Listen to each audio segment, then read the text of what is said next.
எல்லா புகழும் இறைவனுக்கே. இறைவன் தன்னுடைய திருமறை குர்ஆனில் சொல்கிறான், நான் உங்களுக்கு கொடுத்த விஷயங்களை, கொடுத்த அருட்கொடைகளை நினச்சி பாருங்க, அதுக்கு நன்றி செலுத்துங்க அப்படிங்கிறான்.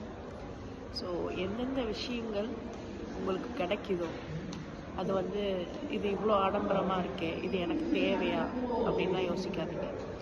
இறைவன் நாடுகிற விஷயங்கள் நாடுகிறவர்களுக்கு கிடைக்கும், சரியான முறையில் நீங்கள் பயணிக்கும்போது. அப்போ அப்படி உங்களுக்கு கிடைக்குது அப்படின்னா, என் இறைவன் எனக்கு இதை கொடுத்துருக்கான், இதை நான் சரியான முறையில் பயன்படுத்தணும் அப்படிங்கிற ஒரு எண்ணத்தோட உங்களுடைய அருட்கொடைகளை நீங்கள் பயன்படுத்த ஆரம்பிங்க.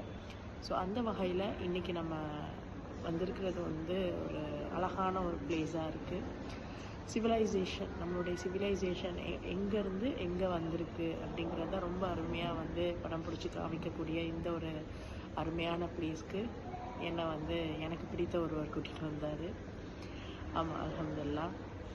ஸோ உங்களுடைய உறவுகளோட, உங்களுடைய குடும்பத்தோட நீங்கள் பயன்படுத்தக்கூடிய ஒவ்வொரு நாட்களுமே, ஒவ்வொரு நொடிகளுமே இறைவன் உங்களுக்கு கொடுத்த அருட்கொடை தான். ஸோ அதை அழகான முறையில் பயன்படுத்துங்க. எங்கே வேணாலும் போங்க, வாங்க, உங்களால் முடிந்த விஷயங்களை செய்யுங்க. முதல்ல உலகத்தை எக்ஸ்ப்ளோர் பண்ணுங்கள். பக்கத்தில் உள்ள இடத்துக்காவது போயிட்டு வாங்க, உங்கள் கணவரோட, உங்கள் குழந்தைகளோட. வீட்டுக்குள்ளேயே இருக்காதீங்க. ஏன் இதை நான் அதுக்குன்னு போகணுன்றதுக்காக தேவையற்ற இடங்களுக்கெல்லாம் போகலாமா அப்படின்னா அதை நான் உங்களுக்கு ப்ரமோட் பண்ணல.